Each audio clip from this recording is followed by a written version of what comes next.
Paladin. Please, for the love of God. Class group priest. Primary ability strength and charisma. For the love of God. I was hoping they'd finally change this. I was hoping they'd finally change strength and get rid of it. Because apparently you can't be a dexterity paladin anymore. Then again, maybe they actually... Because that's the thing that Sam's been saying for years. Is like, paladin... That was the weird thing with paladin. Like, barbarian is a strength class and has abilities related to strength, right? If you want to make a rage attack, you need strength. Paladin never really had that. Paladin doesn't have a single ability that's tied to strength. And I've always found that weird. Except for melee attacks, but that's just finesse being broken, so... Anyway. Paladins are united by their oaths to stand against the forces of annihilation and corruption, whether sworn before a god's altar, in a sacred glade before nature's spirits and fey beings, or in a moment of desperation and grief with the dead as the only witnesses. A paladin's oath is a powerful bond. It is a source of power that turns a devout warrior into a blessed champion. Paladin swears to stand against corrupting influences and to hunt the forces of ruin whenever they lurk. Different paladins focus on various aspects of these causes, but all are bound by the oaths that grant them power to do their sacred work. Paladins train to learn the skills of combat, mastering a variety of weapons and armor. Even so, their martial skills are secondary to the magical power they wield. Power to heal the sick and injured. Excuse me? Their martial powers are secondary to the magical power they wield. Power to heal the sick and injured. Oh, okay, to smite their foes and to protect the helpless and those who fight at their side. Should probably read the entire sentence. I was looking at this like, wait, when did Paladin's main ability become healing? Nobody uses a Paladin to heal. At least not until combat's over. It's not true. Lay on hands gets used a lot, but still. Have you ever, like, how many times do you really see a Paladin casting, like, cure wounds or shit? Like, you know, I don't even think they got, they don't get healing word, I think. I don't know. Almost by definition, the life of a paladin is an adventuring life, for every paladin lives on the front lines of the cosmic struggle against annihilation. Fighters are rare enough amongst the ranks of a world's armies, but even fewer people can claim the calling of a paladin. I'm gonna be perfectly honest, I think I've been DMing wrong for my entire life if this is a thing. All my guards are fighters. All my soldiers are fighters, dude. What the fuck? When they do receive the call, these blessed folk turn from their former occupations and take up arms and magic. Sometimes their oaths lead them into the service of the crown as leaders of elite groups of knights, but even then their loyalty is first to their sacred oaths, not to crown and country. Venturing paladins take their work seriously. A delve into an ancient ruin or a dusty crypt can be a quest driven by a higher purpose than the acquisition of treasure. Malign forces lurk in dungeons, and even the smallest victory against them can tilt the cosmic balance away from oblivion. Okay, so what do we see here immediately? Divine Conduit's something that I didn't... Oh, it's their level 18, so it's probably just level 20 of Paladin from the past. Isn't that usually a subclass thing? Paladin subclass, so 3, 6, 10, 14 again, I'm assuming. Aura, Radiant Strikes. So Divine Smite and Spellcast and Fighting Style is in here still. Lay on Hands is still in here. Channel Divinity is still in here. Faithful Steed is apparently a thing. Didn't used to be a thing, I think. Channel Divinity. I think this has always kind of been the same, and I'm assuming this is... Wait. Paladins didn't used to get cantrips. Did Paladins used to get cantrips? No, they didn't. Huh. Wait, did they? Hold up. Spellcasting. Preparing and casting spells. No. They didn't get cantrips. Huh. Okay. Paladins get cantrips now. Sure. I honestly, personally, don't really have a problem with Paladins getting cantrips. Kind of like it, actually. And I'm assuming this is the same table for all half-casters. So, yeah. Okay, cool. Restoring Touch seems new.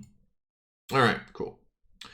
Creating a paladin. Let's see. To create a paladin, consult the following lists, which provide hit points, proficiencies, armor training, yada yada yada. Sure. So this didn't change. Still 1d10, 10 plus con. Yeah. Proficiencies. Let's see for a second, because I am curious about that one. So wisdom, charisma, I think has always been the case for paladin. Pretty sure they didn't change that. Yep. Then athletics, insight, intimidation, medicine, persuasion, religion, still the same. Weapons, simple Russian weapons and martial weapons. Of course, tools, none, has always been the same. And then all armors and shields. So, yeah.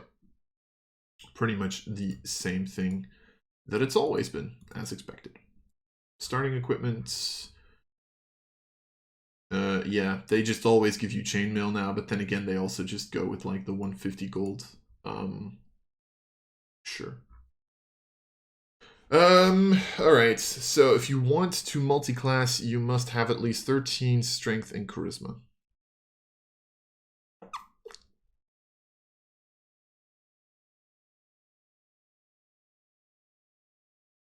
Yeah, okay, sure. I've always found this weird, I don't know. I've always found it weird that you need strength on a paladin, but maybe they changed that, I don't know, it's just, it feels weird.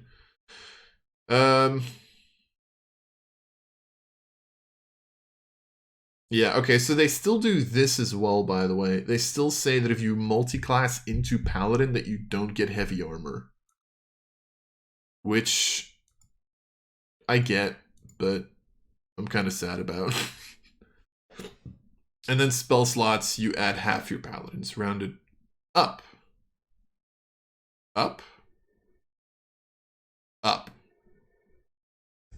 Wait, did Paladin get... Oh, you get spellcasting at 1 these days. Because that used to be different, right? Didn't it? I think it used to be rounded down, which made sense because originally Paladins got spellcasting at 2, but then so yeah, so they changed that. Did they change that on Ranger? I don't remember. They probably did.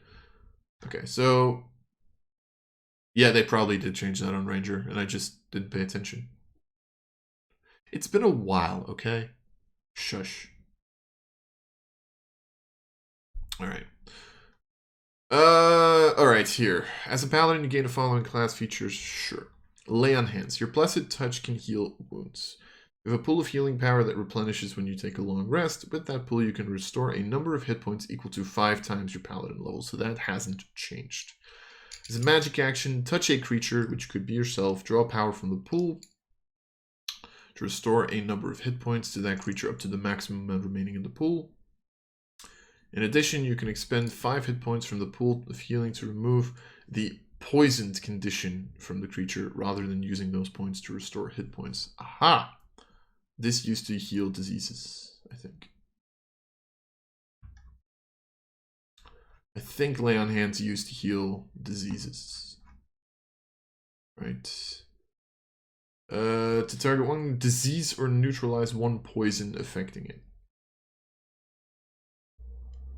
Yeah, okay. Actually, I just realized there's a feature has no effect on undead and constructs, but then again, I think they just made that a thing, right? That undead and constructs just can't heal. Okay, so it doesn't heal diseases anymore, which don't know how big of a difference that is, but oh well. Diseases were always like a funky thing in my mind, and like diseases and curses. I feel like they've always been kind of funky in D&D. Prepared spells. So this is just an explanation on spells again. So you can kind of like pick up resistance, spared to die. Which spells can you pick? From the divine spell list. So it is the entire divine spell list again. For, actually, I didn't check that. For Druid, it was probably primal, right? I'm assuming. Just quickly go up. Scroll back up to Druid.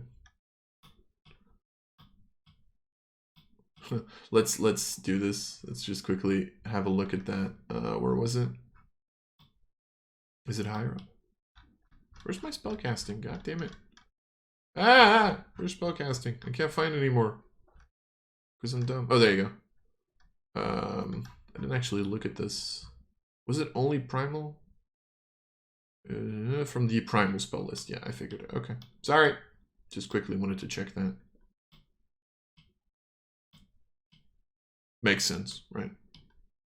Literally the reason they did it. All right. Oh, Thunderous Smite is your first level spell. I was like, when did Thunderous Smite become a cantrip? Heroism, Resistance, Spare the Dying, Thunderous Smite. Yeah, so I'm assuming these are like the 2 first level ones, and then these are the 2 cantrips. Okay. And when you finish a long rest, replace any spell you have. Sure, that's fine. Including cantrips again, I'm assuming. Spell slot, spellcasting abilities, charisma, and you can use a holy focus as a spellcasting focus. Alright, cool. Okay, the tough one. Divine Smite. When you strike a target, you can channel divine energy to smite it immediately after you hit a target with an attack roll using a weapon or an unarmed strike. Yes! They changed it. You can now hit people with unarmed strikes and smite the shit out of them. You can multi-class a monk into a paladin and beat the shit out of people. I like it. Originally, I don't think this was a thing. I actually legitimately don't remember. Was it originally a thing? Hold up. Let me quickly. There was something you couldn't do with I think it was an actual weapon attack. When you hit a creature with a melee weapon attack. Yeah. Using a weapon or unarmed strikes, expend 1 spell slot to deal radiant damage. Damage is 2d8 for a first level spell slot. Plus 1d8 for each slot higher than first. You can use Divine Smite no more than once during a turn, and you can't use it on the same turn that you cast a spell. Oh. Okay, lot to unpack here. They fucked the other broken build in Sorcerer. Because you can't bonus action cast a spell and then Divine Smite twice. You also can't attack, Divine Smite, Divine Smite. It is still after you hit a target with an attack roll. So you can still call out your Divine Smite after you attack them. And this is a big one for a lot of people, there's no limit on the... there's no limit on your damage anymore. Because I think the maximum damage of Divine Smites, yeah, it used to be 5d8. Which was, I think, a 4th level slot. Yeah. Which isn't a thing anymore. There's no... So you can technically, if you ever get to 9th level, if you go 2 levels Paladin, and then pump all the rest into, like, Sorcerer, you can actually pump out a 10d8 Smite with a 9th level spell slot. Which feels like a waste of a spell slot, of a 9th level spell slot, but, you know, details. But they got rid of the damage potential of Sorcerer really fucking heavily. Like, really heavily. Is that a problem? I think if that's the only... They didn't get rid of, like, the core idea behind Divine Smite. And I think a lot of people will agree that this was the big thing that you played Paladin for, was Divine Smite. I understand where it comes from. I don't know if it's a good idea or not yet, but I do get it. Because Paladin was very much like... Here's the thing. I've used Paladins as NPCs, as enemy NPCs, and just having a Paladin in a fight just destroys parties. Like, it is fucking insane how broken Paladin can be. Like, don't get me wrong, I don't like playing Paladin. I personally find them too linear. But, like, unless I literally just do a solo run of Solasta with a fucking Sorcerer. But I'm not a fan of, like a Paladin just straight up. I've played one and I didn't really enjoy it this much. And I get where this comes from, so I don't think this is necessarily a bad idea.